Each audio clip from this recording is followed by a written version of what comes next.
The sky turned an eerie shade of purple as the alien ships entered Earth's atmosphere. It was a quiet Tuesday morning when the world changed forever. People all over the globe looked up, their mouths open in shock and awe. The alien armada had arrived. In New York City, a hot dog vendor named Joe was the first to spot the strange lights in the sky. He rubbed his eyes, thinking it was just a trick of the light. But as more people on the street stopped and pointed, Joe realized this was real. "Hey, everybody, look up there," he shouted, his voice shaking with excitement and fear. News spread like wildfire. Within minutes, social media was flooded with blurry photos and shaky videos of the alien ships. TV stations interrupted their regular programs to show live footage of the massive spacecraft hovering over major cities. In Washington, D.C., President Sarah Thompson sat in the Oval Office, surrounded by her top advisors. Her face was pale, but her voice was steady as she spoke. "Get me the Secretary of Defense and the head of NASA. We need to figure out what we're dealing with here." As the government scrambled to respond, panic began to spread. In London, people rushed to the supermarkets, clearing shelves of food and water. In Tokyo, traffic came to a standstill as everyone tried to leave the city at once. And in a small town in Russia, an old woman crossed herself and whispered, "The end times are here." High above the earth, on the largest ship in the alien fleet, Commander Zix Thor watched the chaos unfold on his view screens. He was tall and imposing, with scaly blue skin and 4 arms. His yellow eyes narrowed as he turned to his second-in-command. "Prepare the ground troops," he ordered. "It's time to show these humans who's in charge." Back on Earth, military bases around the world went into high alert. Soldiers rushed to their stations, tanks rolled out of hangars, and fighter jets took to the skies. But as they approached the alien ships, their engines suddenly died. The aliens had some kind of technology that could disable Earth's weapons. In a secret underground bunker, a team of scientists worked frantically to understand the alien technology. Dr. Emily Chen, a brilliant physicist, stared at her computer screen in disbelief. "This is impossible," she muttered. "Their tech is centuries ahead of ours." As night fell, the alien ships began to descend. They landed in fields, city centers, and even on highways.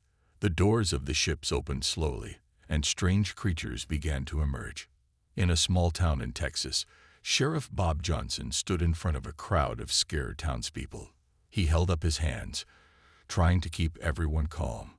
"Now, folks," he said, his voice steady despite his fear, "we don't know what these aliens want, but we're gonna face this together, as a community." Just then, a bright light shone down on the crowd. A voice boomed from above, speaking in perfect English. "People of Earth," it said, "we are the Sixth Thorians. Your planet is now under our control. Resistance is futile." As the message repeated in different languages all over the world, people reacted in different ways. Some cried, some prayed, and some stood in defiant silence. But in that small Texas town, Sheriff Johnson squared his shoulders and looked up at the alien ship. "Well," he said, a hint of a smile on his face, "I reckon we'll see about that." The first day of the invasion was coming to an end, but the real battle was just beginning. As the sun set on a changed Earth, humanity prepared to face its greatest challenge yet.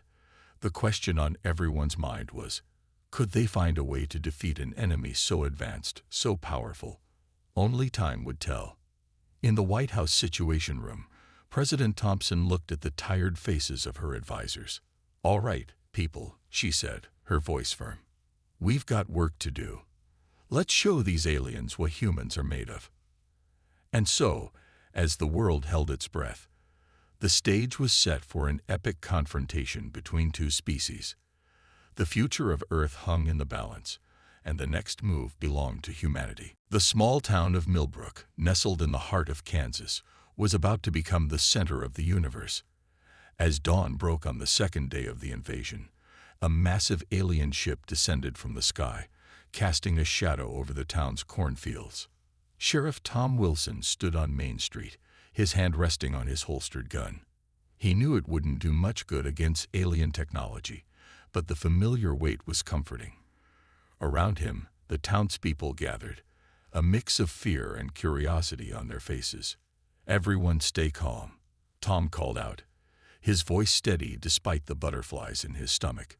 "We don't know what they want, but we need to show them we're not a threat." Just then, the bottom of the alien ship opened up, and a ramp extended to the ground. The crowd held its breath as a tall blue figure emerged.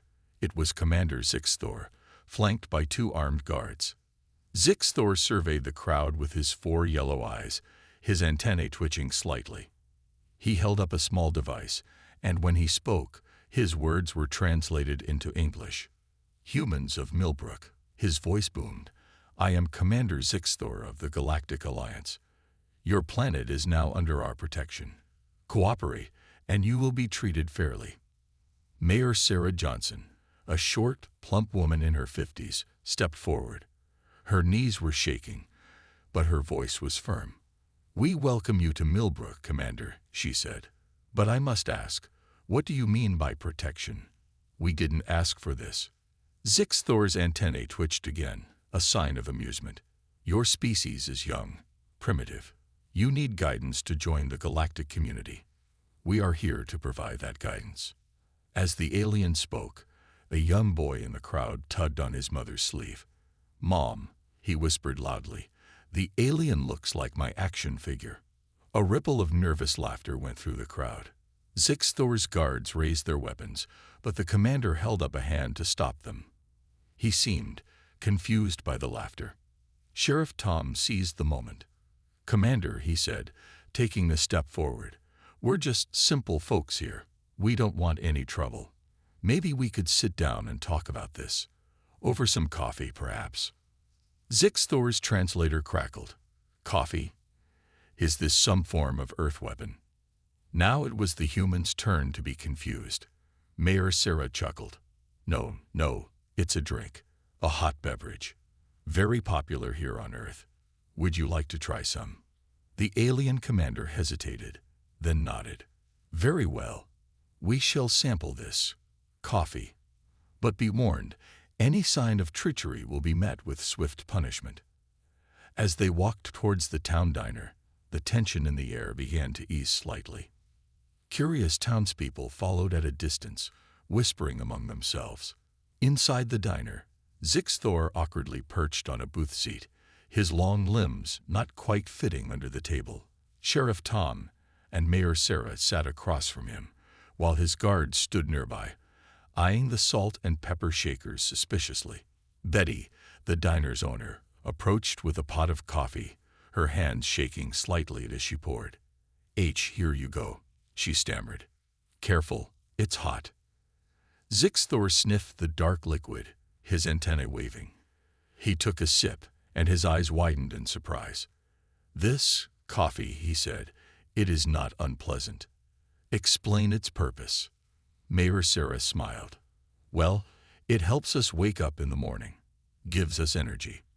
And well, it's a reason for people to come together and talk." The alien commander considered this. A social bonding ritual, then. Interesting. Perhaps your species is not as primitive as we thought. As they continued to talk, more townspeople gathered outside the diner, pressing their faces against the windows to watch. The sight of the fearsome alien commander sipping coffee from a mug that said, "World's Best Grandpa," was too surreal to miss. Inside, the conversation had turned to more serious matters.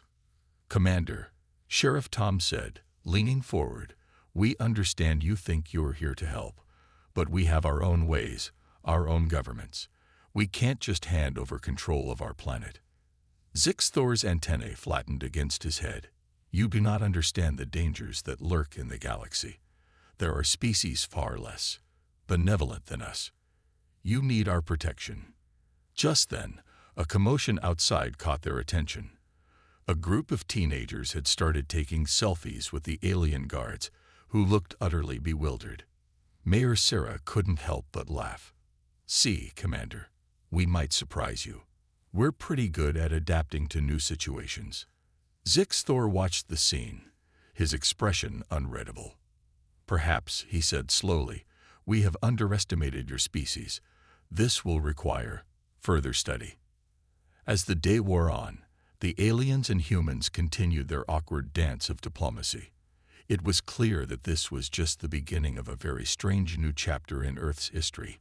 And in Millbrook, Kansas, over cups of cooling coffee, the fate of the world was being decided, one conversation at a time.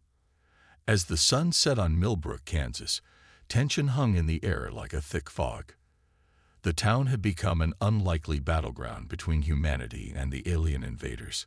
Commander Zixthor stood at the edge of the town square, his blue skin glowing softly in the fading light. Behind him, his massive spaceship loomed, a constant reminder of the aliens' technological superiority. Sheriff Tom Wilson and Mayor Sarah Johnson stood side by side, facing the alien commander. The entire town had gathered behind them, a sea of worried faces and nervous whispers. "Commander," Sarah said, her voice steady despite her racing heart, "we've talked all day, but we're at an impasse. We can't just hand over our planet to you." Zixthor's antennae twitched in irritation. "You leave us no choice, then. We had hoped for peaceful cooperation, but if you resist—" He paused for dramatic effect. "We will have to unleash our secret weapon." A collective gasp went through the crowd. Sheriff Tom's hand instinctively moved to his gun. "Now hold on a minute," he said, trying to keep his voice calm. "There's no need for weapons. We can still talk this out." But Zixthor was done talking. He raised one of his 4 arms and made a strange clicking sound. The door of the spaceship opened with a hiss, and 2 alien guards emerged, carrying between them a large metallic container. The humans watched in fearful anticipation as the container was placed on the ground. What horrors could it contain? A deadly virus? A mind control device? The possibilities were terrifying. Zixthor's yellow eyes gleamed with triumph. "Behold," he announced, "the ultimate weapon of the Galactic Alliance. We call it the Beast." With a dramatic flourish, he pressed a button on the container. Steam hissed out as the lid slowly opened. The crowd held its breath, some people closing their eyes, unable to look. For a moment, nothing happened. Then, a small furry head poked out of the container. 2 big round eyes blinked in the evening light. A tiny pink tongue lolled out of its mouth. Sheriff Tom squinted in confusion. "Is that a puppy?" Indeed, the fearsome beast was nothing more than a small, fluffy creature that looked like a cross between a puppy and a kitten. It had soft, blue fur, 6 legs, and a tail that split into 3 at the end. As it climbed out of the container, it let out a sound that was somewhere between a bark and a meow. For a moment, there was complete silence. Then, from somewhere in the crowd, a child's laughter rang out. Like a dam breaking, the tension dissolved into a wave of giggles and chuckles. Zixthor looked bewildered. "Why are you laughing?" he demanded. "This is the Beast, the most feared creature in 7 galaxies." But his words were drowned out by the sound of human laughter. Mayor Sarah was wiping tears from her eyes, trying to compose herself. "I'm sorry, Commander," she said between giggles, "but that's not a beast. That's just about the cutest little critter I've ever seen." As if to prove her point, the alien beast rolled onto its back, all 6 legs in the air, clearly asking for a belly rub. A brave little girl from the crowd stepped forward and obliged, causing the creature to make a sound of pure contentment. Zixthor's antennae drooped in confusion and disappointment. But it's supposed to strike fear into your hearts. Its cuteness is a defense mechanism, lulling you into a false sense of security before it attacks. Sheriff Tom, still chuckling, shook his head. "Commander, I hate to break it to you, but on Earth, we keep animals like this as pets. Heck, half the folks here would probably love to adopt your little beast." As if to illustrate his point, the alien puppy kitten had now attracted a small crowd of children, all cooing and petting it. The creature seemed to be in heaven, soaking up the attention. Zixthor watched the scene with a mix of confusion and fascination. Pets. You mean you willingly share your homes with other species? 4. Companionship. Mayor Sarah nodded, a warm smile on her face. That's right. Dogs, cats, birds, fish, all sorts of animals. They're part of our families. The alien commander's expression changed, his eyes widening with a new understanding. Perhaps we have misunderstood your species more than we realized. This requires further study. As the evening wore on, the atmosphere in Millbrook had completely transformed. The fear of alien invasion was replaced by an impromptu pet adoption fair, with the alien beast as the star attraction. Humans and aliens alike watched in amazement as the creature played and cuddled with the town's children. In this unexpected turn of events, a new kind of first contact was being made, one based not on fear or power, but on the universal language of love for a cute, fluffy animal. And as Zixthor watched his fearsome weapon being used as a pillow by a sleeping child, he began to wonder if perhaps the Galactic Alliance had something to learn from Earth after all. The morning sun rose over Millbrook, Kansas, casting a golden light on a scene that would have been unimaginable just days ago. Aliens and humans mingled in the town square, united by their shared fascination with the furry blue creature that was supposed to be a fearsome weapon. Commander Zixthor stood at the edge of the square, his antennae twitching with confusion. He watched as a group of children chased the beast around a makeshift obstacle course, their laughter echoing through the air. I don't understand, he muttered to Sheriff Tom, who stood beside him sipping his morning coffee. The beast is trained to be a killing machine. Why isn't it attacking? Tom chuckled, shaking his head. Commander, I hate to break it to you, but that critter couldn't hurt a fly even if it wanted to. Look at it. It's having the time of its life. As if to prove Tom's point, the alien pet rolled onto its back, inviting belly rubs from anyone willing to oblige. A line of eager children quickly formed. Meanwhile, Mayor Sarah was busy organizing an impromptu town meeting. She stood on a small platform, addressing the crowd of humans and aliens alike. Folks, she began, her voice carrying across the square. I think it's clear that we've all had some misconceptions about each other. Maybe it's time we sit down and really talk. Learn about each other's cultures. Zixthor's yellow eyes widened. You want to learn about us, but we came here to conquer you. An old man in the crowd called out, Well, how's that working out for ya, Blue Boy? This elicited a round of good-natured laughter from both humans and some of the younger aliens. The alien commander's face flushed a deeper shade of blue. He wasn't used to being laughed at, but strangely, he didn't feel threatened. There was a warmth to this human humor that he found intriguing. As the day progressed, the town of Millbrook transformed into a bizarre cultural exchange fair. Humans set up booths showcasing Earth customs and technologies, while aliens demonstrated some of their less dangerous gadgets. In one corner, an alien scientist was utterly fascinated by a group of children playing with smartphones. You mean these devices can access all of human knowledge? He asked, his 3 fingers tapping excitedly on a screen.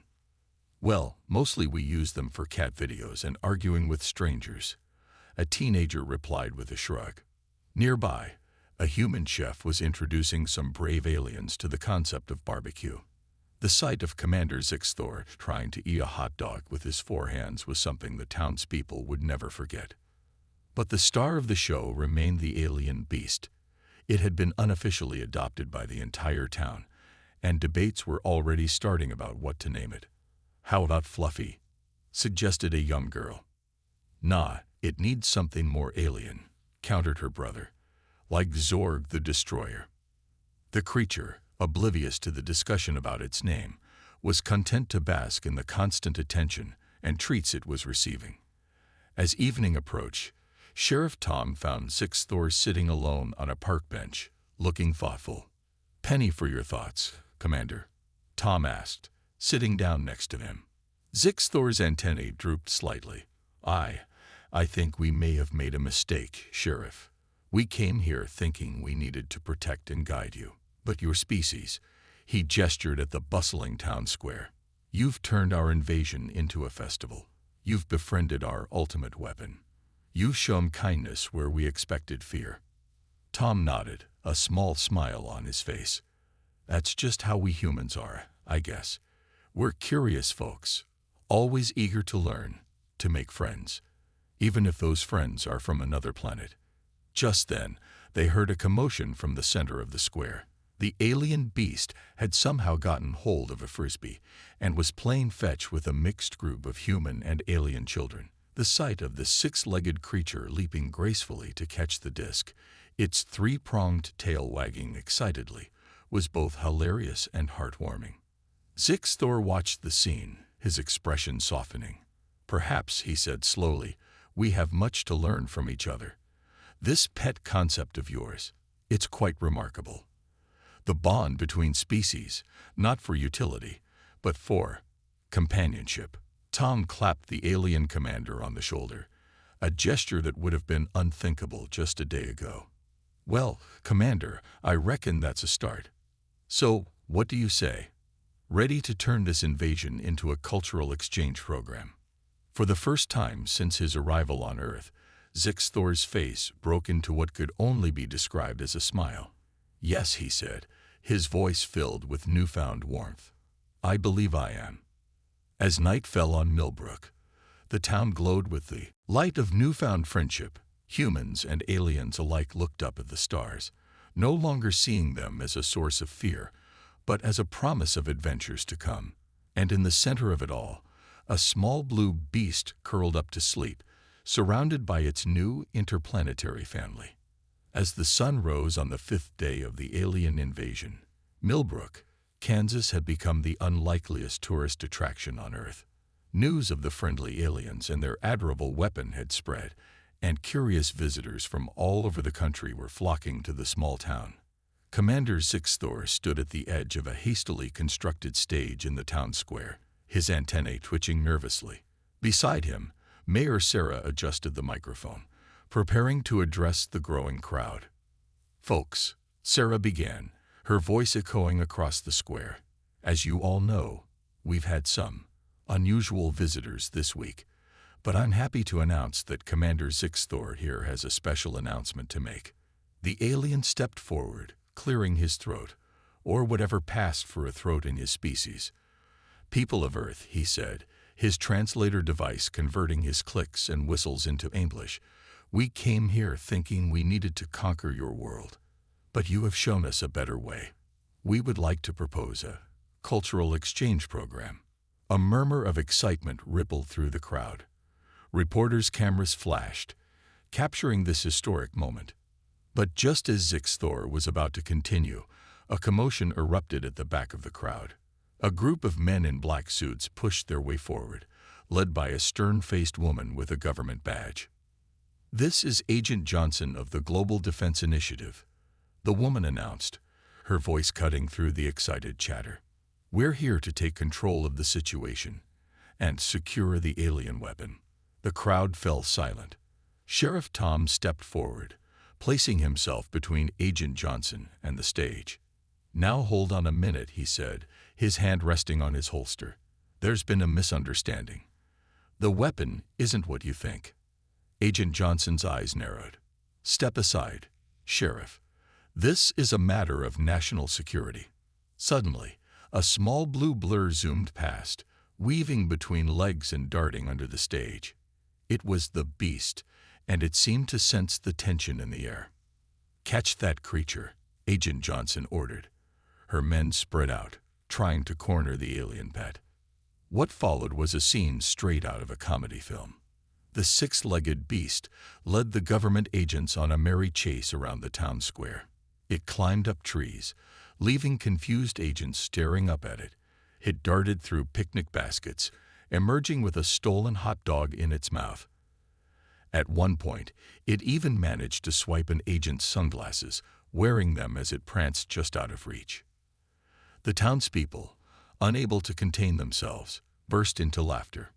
Even some of the younger aliens joined in, their clicking sounds of amusement adding to the cacophony. Commander Zixthor watched the scene unfold, his expression a mix of confusion and amusement. He leaned towards Mayor Sarah and whispered, "Is this how your government usually operates?" Sarah, wiping tears of laughter from her eyes, shook her head. "No, but I have to admit, this is much more entertaining." As the chase continued, something unexpected happened. The beast, perhaps tired of running or sensing an opportunity for more belly rubs, suddenly changed direction. It bounded straight towards Agent Johnson, who stood frozen in surprise. But instead of attacking, the creature simply rolled onto its back at her feet, looking up at her with big, pleading eyes. Its three-pronged tail wagged hopefully. Agent Johnson stared down at the alien pet, her stern expression wavering. This is the weapon?" she asked, her voice suddenly uncertain. "Well," Sheriff Tom said, approaching cautiously, "we've been calling him Buddy. And the only thing he's been attacking is our supply of dog treats." As if to prove Tom's point, Buddy let out a small, adorable yap and rolled over, clearly asking for a belly rub. Against her better judgment, Agent Johnson found herself kneeling down. As her hand touched Buddy's soft blue fur, the creature's legs started thumping in contentment. A smile, perhaps the first one in years, cracked Agent Johnson's serious facade. I think there's been a serious misunderstanding here," she admitted. Commander Zixthor, seeing an opportunity, stepped forward. "Perhaps," he suggested, "we could discuss this cultural exchange program over some of your excellent coffee." And so, as the sun reached its peak over Millbrook, humans and aliens alike gathered in the town diner. Government agents sat next to alien scientists, sharing plates of fries and swapping stories. In the corner, Buddy napped contentedly, surrounded by a pile of donated chew toys. The beast had been unleashed, but not in the way anyone had expected. Instead of bringing destruction, it had brought understanding. As Commander Zixthor watched the scene, he realized that sometimes the most powerful weapons weren't those of destruction, but of connection. The invasion was over, but a new era of interstellar friendship was just beginning. And it had all started with a small blue six-legged weapon that turned out to be nothing more than a very good boy. A week had passed since the alien invasion of Millbrook, Kansas, and the small town had become the center of global attention. News vans lined the streets, diplomats from around the world crowded into the local motel, and a hastily constructed intergalactic welcome center had taken over the old community hall. In the center of this chaos stood Commander Zixthor, looking more bewildered than ever. He was dressed in an ill-fitting human suit, a concession to Earth customs that made his 4 arms look particularly awkward. "I still don't understand," he muttered to Sheriff Tom, who stood beside him. "We came here to conquer, and now I'm about to sign a peace treaty." Tom chuckled, adjusting Zixthor's tie. "Welcome to Earth, Commander. We're full of surprises." Inside the Welcome Center, delegates from Earth and the alien fleet sat around a large table. At one end sat the President of the United States, looking slightly overwhelmed. At the other end was Zixthor, with Buddy the beast curled up at his feet. Mayor Sarah stood up to address the gathering. "Ladies, gentlemen, and honored alien guests," she began, her voice only slightly shaky. "We're here today to turn an invasion into an invitation for friendship, for learning, and for a future where Earth is part of a larger galactic community." As Sarah spoke, Buddy perked up his ears. The alien pet had become a sensation, with videos of his antics going viral across the globe. He had appeared on talk shows, inspired a line of stuffed toys, and there were even rumors of a Hollywood movie deal. The president leaned forward, addressing Zixthor directly. "Commander, we've learned so much from you already. Your technology, your culture, it's fascinating. But I have to ask, what made you change your mind about conquering us?" Zixthor's antennae twitched thoughtfully. He looked down at Buddy, then around at the humans in the room. "It was unexpected," he said slowly. "We thought we were superior, that we needed to guide you. But you showed us something we had forgotten." "And what's that?" the president asked. "Joy," Zixthor replied simply. "The ability to find happiness in small things, to laugh in the face of the unknown, to make friends with those who are different. And of course," he added, reaching down to scratch Buddy's ears, "the remarkable power of these pets of yours." As if on cue, Buddy rolled over, his 6 legs waving in the air, causing several diplomats to coo in delight. The formal signing of the treaty went smoothly, with only a minor hiccup when Buddy decided to add his paw print next to Zixthor's signature. Instead of being annoyed, both human and alien delegates found this addition charming. As the ceremony concluded, an excited buzz filled the room. Plans were already being made for student exchanges, joint scientific missions, and even an intergalactic food festival to introduce humans to alien cuisines, and vice versa. Outside, the citizens of Millbrook had gathered to watch the proceedings on large screens. As the treaty was signed, a cheer went up that could probably be heard in space.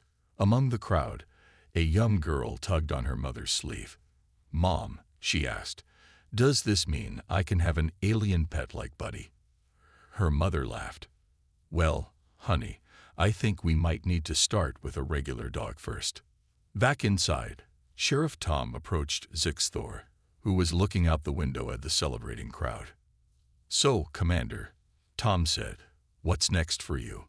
"Heading back to space." Zixthor's yellow eyes crinkled in what Tom had learned was a smile. "Actually, Sheriff, I was thinking of staying for a while. There's still so much to learn about Earth. And—" he hesitated, looking slightly embarrassed. "I was wondering if you could help me adopt one of those dog creatures for myself." Tom burst out laughing, clapping Zixthor on the shoulder. "Commander, I think that can be arranged. Welcome to the human race, or at least, the pet-owning part of it." As the sun set on Millbrook, the town that had changed the course of human history, the mood was one of joy and anticipation. Humans looked up at the stars with new wonder, knowing they were no longer alone. And in homes across the town, families sat down to dinner, sharing their tables with new alien friends.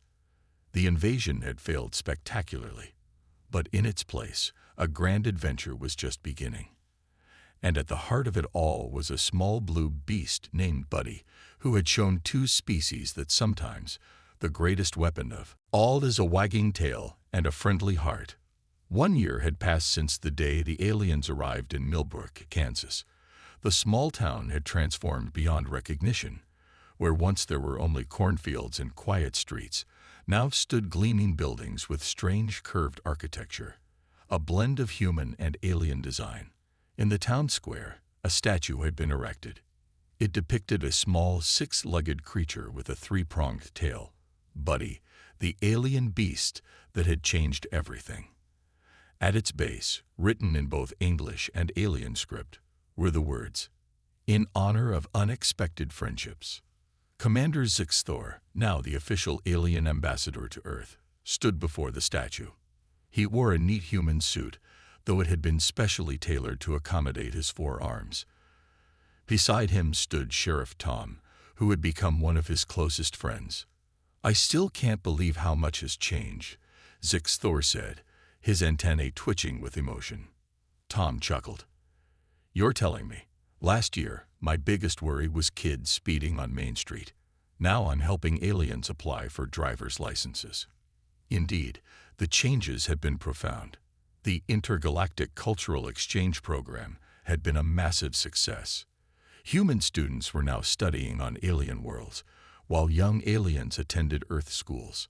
Scientists from both species worked side by side, making breakthrough discoveries in medicine, technology, and space travel. But perhaps the most surprising change was the intergalactic pet adoption program. It turned out that humans weren't the only ones charmed by the concept of animal companions. Aliens from all over the galaxy were now adopting Earth pets, while specially bred alien creatures like Buddy have become the must-have pets on Earth. As Zix, Thor, and Tom walked through the town, they passed the newly built Buddy's Intergalactic Pet Store. Inside, they could see alien children cooing over puppies and kittens, while human kids marveled at six-legged, color-changing lizards from distant planets. "You know," Zix Thor said, pausing to watch the scene, "on my world, we saw other species as resources to be used or threats to be conquered. But you humans, you see them as friends, as family even. It's remarkable." Tom nodded, a proud smile on his face. "That's just how we are. Give us something new, and we'll try to pet it, name it, and teach it tricks." They continued their walk, passing by the town school. In the playground, human and alien children played together, their laughter a mix of human giggles and alien clicks and whistles. "Oh, by the way," Tom said, remembering something, "how's your dog doing? Still chewing up your furniture?" Zix Thor's face lit up. "Ah, Rover, he's wonderful.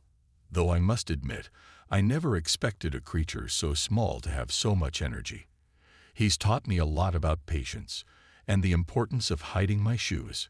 As they reached the end of Main Street, they saw Mayor Sarah hurrying towards them, a tablet in her hand and an excited expression on her face. "Guys, you won't believe this," she exclaimed, slightly out of breath. "We just got word from the Galactic Council. They want to make Earth the official center for interspecies relations in the galaxy. Something about our unique ability to turn enemies into friends and weapons into pets." Zix Thor and Tom exchanged surprised looks. "Well, I'll be," Tom said, shaking his head in amazement. "Looks like our little town's going to be famous across the universe." As the news spread, a celebration broke out in the streets. Humans and aliens alike danced together, their different forms moving in strange but joyful harmony. Above them, fireworks lit up the sky, a dazzling display of Earth technology and alien light sculptures. In the midst of it all, Buddy the Beast trotted happily through the crowd, receiving pets and treats from hands, paws, and tentacles alike. He had come to Earth as a weapon, but had become a symbol of peace and friendship instead. As night fell, Zix Thor, Tom, and Sarah stood on a hill overlooking the town. The lights of Millbrook twinkled below them, a beacon of hope in the vast darkness of space. "You know," Zix Thor said softly, "when we first came here, we thought we were going to change your world. We never imagined how much you would change ours." Sarah smiled, putting a hand on his shoulder. "That's the thing about Earth, Commander. We may not have the most advanced technology or the strongest weapons, but we've got something better." "What's that?" Zix Thor asked. Tom grinned, looking up at the stars.